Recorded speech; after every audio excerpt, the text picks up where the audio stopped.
welcome to the Metaverse Insider's interview series. My name is Josh, and in today's episode, we talk to Eran Elhanani and Constantin Kogan, the respective co-founders of GamesPad and BullPerks, discussing how they are positioning themselves for the onset of a mainstream metaverse. Well, thank you very much for joining us today, guys. We really appreciate your time. I've been following BullPerks and GamesPad for quite some time already, so I'm quite excited to be talking to its respective founders. To start off real quick, could you provide us with a brief introduction to what it is you guys do at GamesPad and BullPerks and how GamesPad was born as a result of BullPerks? Basically, BullPerks was our first venture with Eran, so it was born, and we remember this date officially in June 16th, 2021, but unofficially, we obviously started in stealth mode much earlier, like in spring.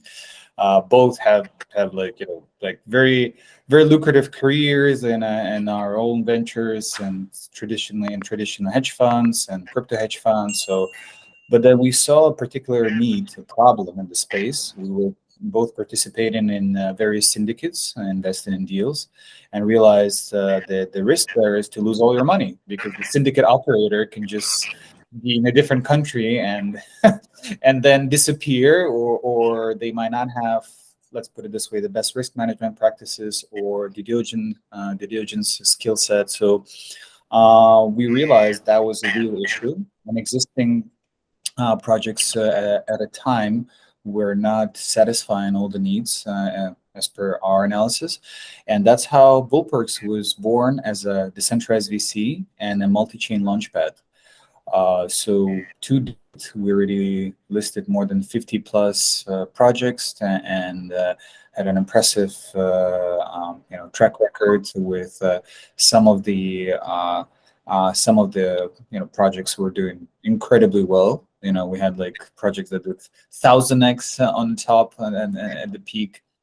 Yeah, so that's that was the main core focus. But we were also chain agnostic and sector agnostic. So most of our projects were EVM chains, but now we're integrated 17 plus chains across, and invested across infrastructure, privacy, gaming, DeFi, etc. You name it. And then from there, GamesPad was born as our second venture. So GamesPad has a very specific focus as a gaming NFT Metaverse ecosystem. I think by design, it's very clear what's the focus, right? From the name. Yeah, I mean, and that's in a nutshell. Now let Eran maybe present his version of the story. Yeah, just to add on it. So yeah, we noticed the trend of the gaming and metaverse pretty early. We were one of the first to launch these kind of games and metaverses on our platform out of all launch pads, even during the bear market when others were hesitant. And we're passionate about the space, so we decided that we wanted to go for it. We also noticed that there were some constant issues with other projects that we were launching, that we didn't feel that they were solving all the technical issues or addressing adoption as well as we were hoping for and stuff like that. So we basically decided to do it ourselves, and we built the right team. We hired top executives from top studios that were participating in games like World of Tanks, Assassin's Creed, and other massive multiplayer games. So we hired game designer, economy designers, art directors, technology guys, including people that actually developed engines for games. And yeah, so we built a strong team together with already what we had. And we started building our own metaverse as well. And we also acquired two studios. One is an animation and production studio that created our own trailer. And the other one is more of a VR, AR, 3D development studio that is able to develop the environments, simulators, and stuff like experiences and stuff like that in the metaverse. We're also building some additional teams and building our own metaverse. And we already released the trailer, which seems to be good feedbacks. We already started selling, so we did some minting of mystery box, and we're preparing for land sales. It's very just to add, a little bit of interest, like to date, right now, as we look at it, 8,600 shares in Twitter, 5,337 likes, and like thousands of comments. So, yeah, good interest. Absolutely. It's definitely generated a lot of interest. It's really interesting to see the ecosystem that you guys have actually developed so far. It's almost like you have created a pipeline to help integrate everything that is important for this aspect of the industry. No, so yeah, like I'm saying, everything fits together like, a puzzle. One piece is the development side, the studios, the developing. The other one is doing the trailer. Then we have the metaverse. Then we actually have the NFT marketplace where we can sell everything. So, and actually the launchpad and the investment arm basically exposes us to a lot of other projects that we can see certain talent if we want collaborations, or if they don't succeed to raise, maybe to absorb them and stuff like that. So yeah, so all fits together like a puzzle. Very interesting. Do you have anything to add, Constantin?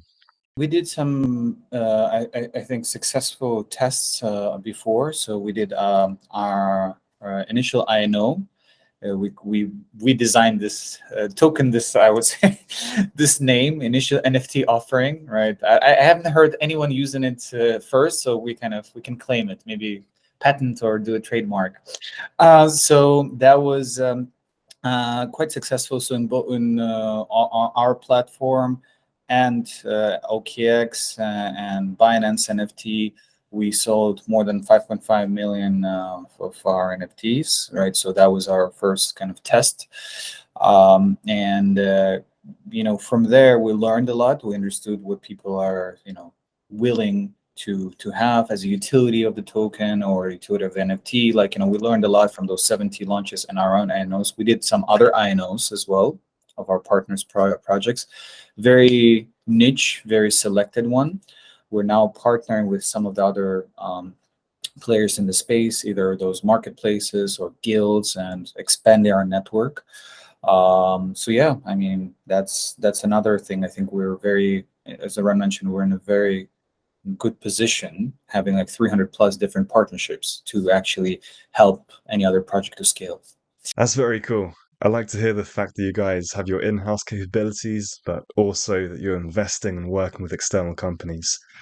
Could you tell us a bit more about your current partners, potential investments, and opportunities that could arise to help bolster GamesPad within this space? If you would like to start, Constantin. So look, right now you're talking about, if you're talking about specifically partnerships, right? So this site. So we are, as you look at our announcements, so we are partnering in different sides of the ecosystems. Obviously, our portfolio companies who already have established communities, and they have different angles and verticals.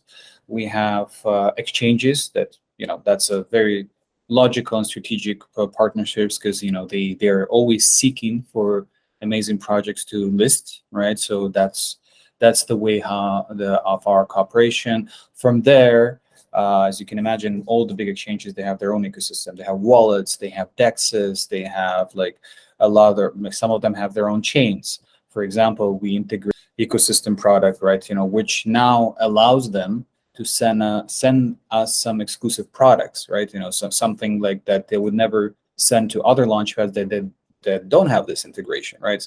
So that's one side of the coin. Now, we're also integrating with other chains, that are more exotic, so to speak, right? We obviously have top EVM chains already, but now we're looking some ecosystem as let's say Phantom, or or we potentially we'll look into Mutable X or Arbitrum and et cetera, et cetera. So that allows us to have some unique value proposition, to have deals that nobody else has, and also penetrate into the bigger ecosystems, and to be still maintain chain agnostic.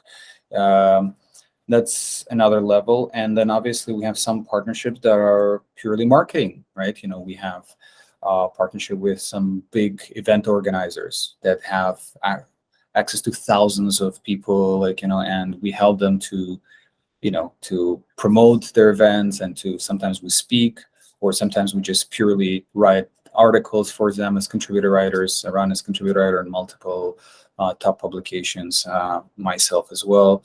We do research papers, like for example, some of our efforts recently was to create a metaverse research paper. And there we had some portfolio companies that participated. We had also Animoca brands, that contributed. We had Cointelegraph. We had people from, NFT NYC and many other partners that actually their goal is to first educate customers. Because I think it's one of the biggest challenges we're having right now.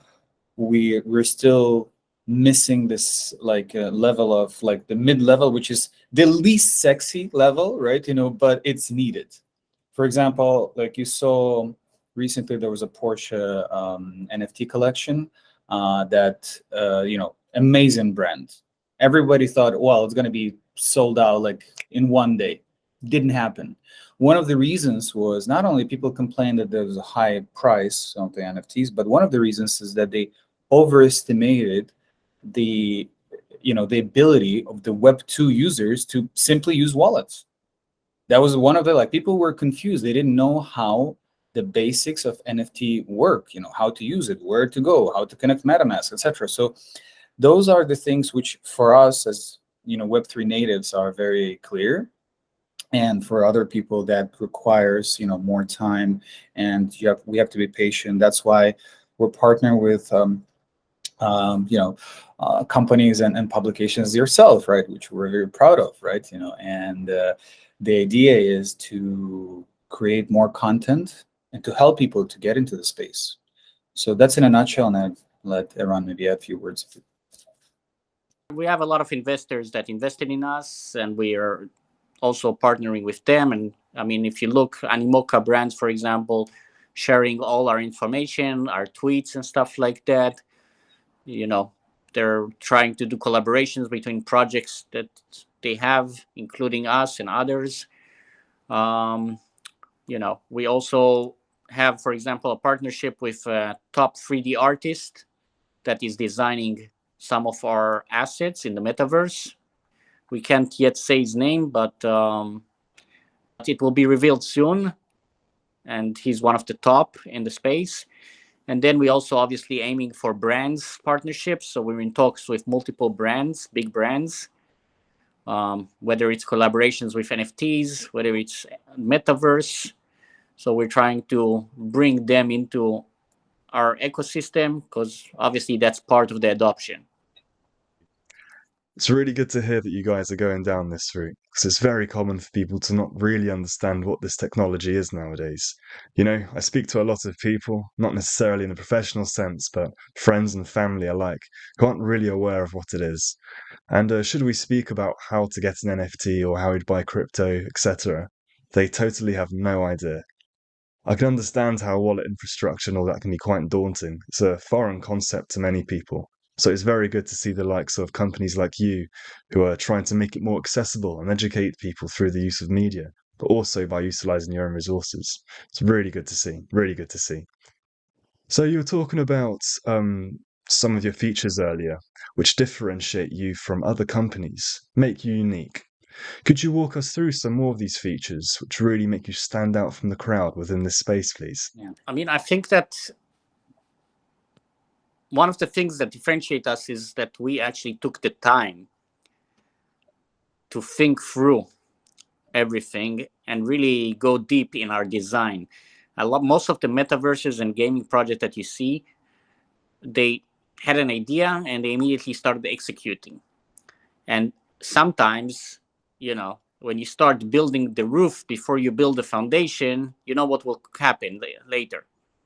So we took our time, we did our research, we analyzed all metaverses and games, we took the best out of them, we saw the problems that they had, and we looked for solutions with our tech guys, with our game design. I mean, we really designed a unique game, a very detailed game. Everything is been looked through. Every character have their own story, so it's stories within stories. It's not that we just bought someone running around in the metaverse and say, okay, we have a metaverse. We actually took the time.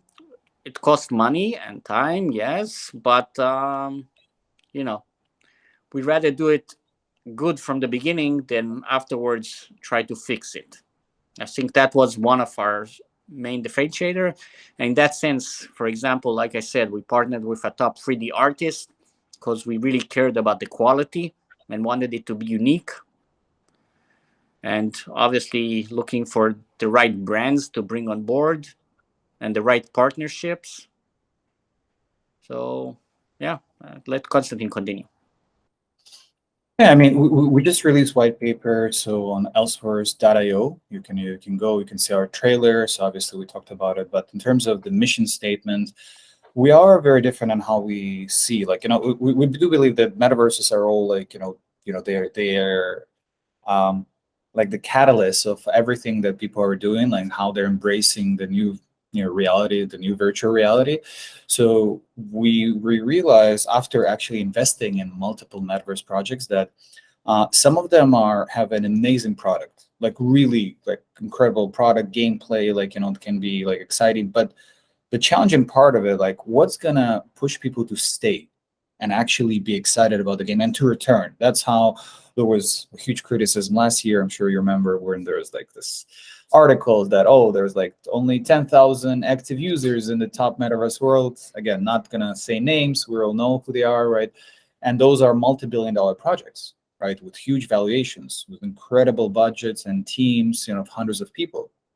Now, for even a smaller project that raised only a few $1 million, you can imagine it's even more challenging to somehow retain users and make sure that they will be happy to return. So that was our kind of one of the core challenges we were trying to solve while designing not only the white paper, but the experience.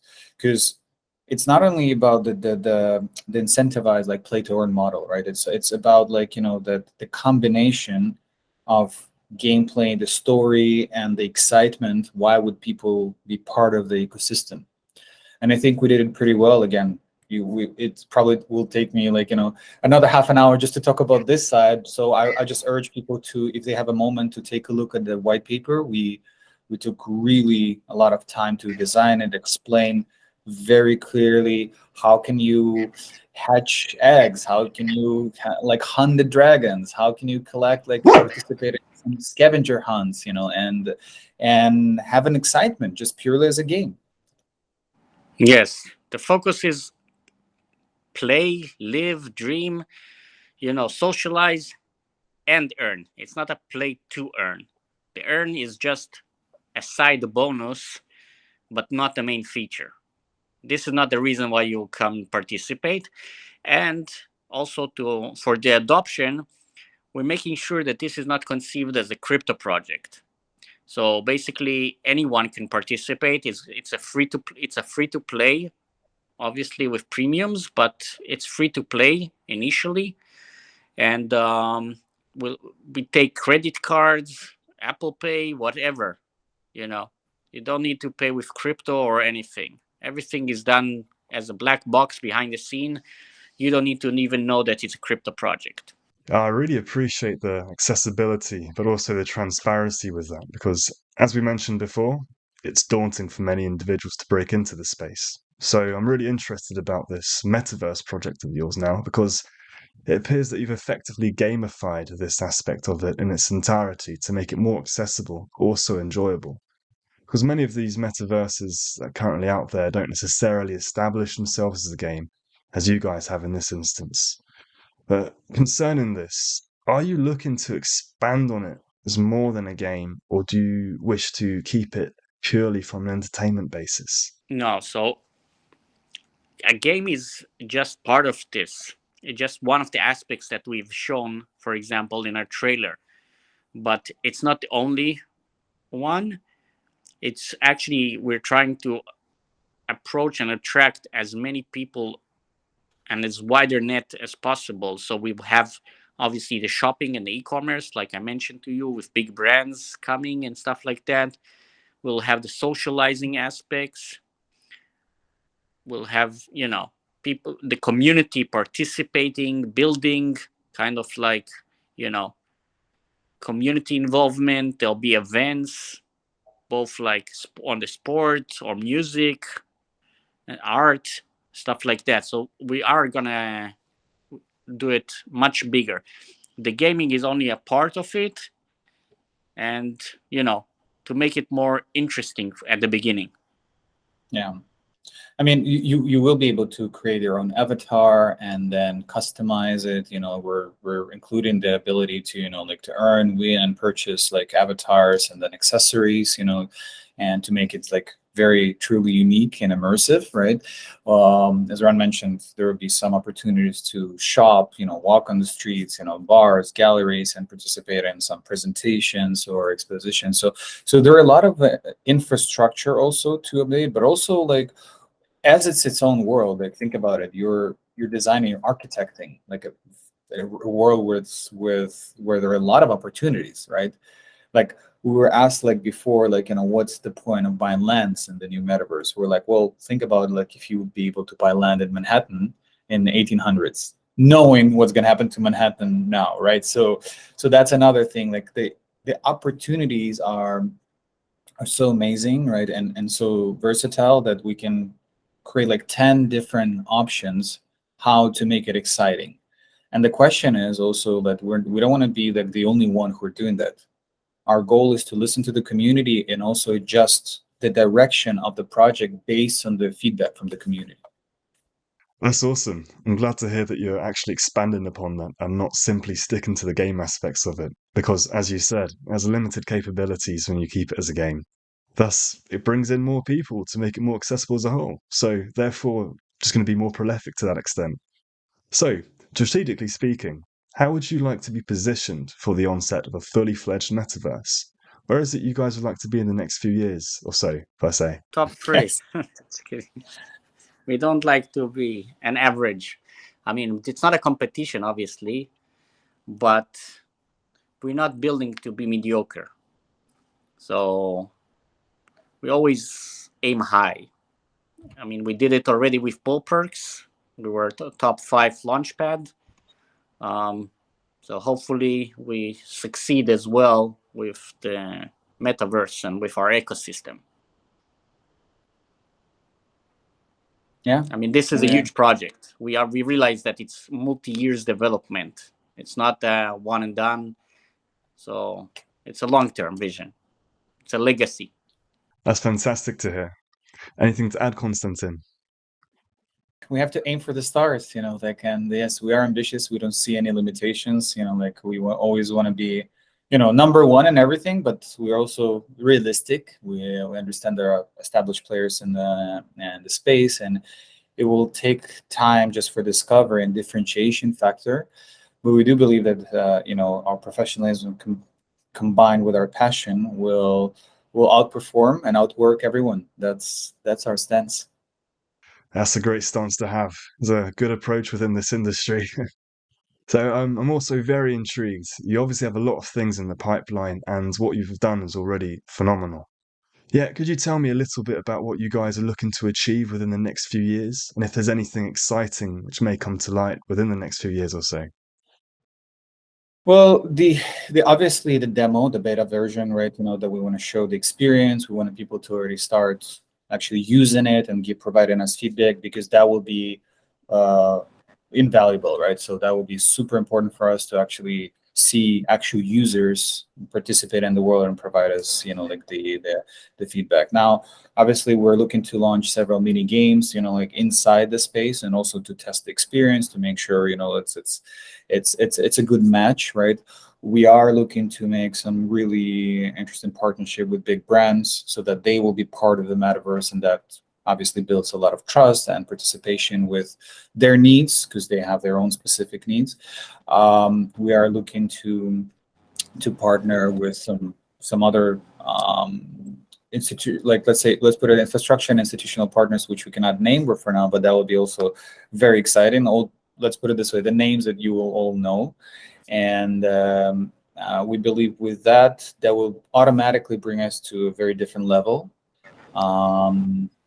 Yeah, those are probably, like, in a nutshell. Like, I want to add a few things around. Yeah, I mean, I'm just going to add that we're going to continue to build our actual studios, improve them, grow them, potentially acquire more studios or more projects, and incorporate them into our ecosystem. Sounds very good. You guys have a very large project on your hands. It's very interesting stuff. But just going back to the metaverse real quick, how are you guys looking to experience this? Is it through immersion technology, or simply as we are now with computer screens? Because I understand that the port at the moment to VR tech may be slightly difficult for some, or accessibility may be limited. So currently, 2D screens are argued to be the best option. What would you guys say on this? I'm sure you've heard about WebGL technology, right? So which helps you to have a very, very good and very immersive experience even on your desktop, right? And that's probably the desktop experience will be the first. Then obviously we're aiming for mobile, and eventually to the VR goggles. Yes. So basically, as Constantine said, the goal is that eventually you'll be able to connect from whatever device, and you'll get the experience based on whatever you're using. If you're using a VR set, then you get the VR experience. If you're using a phone or a Mac or a computer, that's what you're gonna get. Fantastic. So just to summarize our conversation, guys, how would you summarize GamesPad in one sentence? In one sentence. It's very simple: the ultimate gaming NFT and metaverse ecosystem. Perfect. I think ultimate says it all, right? Yes, or maybe instead of ultimate, sometimes we use the word holistic. A holistic approach is always good. Yes. Well, thank you very much, guys. That covers everything I wanted to discuss with you. Had a really interesting conversation about GamesPad. I'm really looking forward to see what the future holds for you. Well, that's a wrap for today's episode with Eran and Constantin from GamesPad and BullPerks. Be sure to stay tuned for weekly updates in the industry and content covering all things Metaverse. Follow the Metaverse Insider on Twitter and LinkedIn, and visit metaverseinsider.tech for all our content. Thank you for joining us, and see you next time.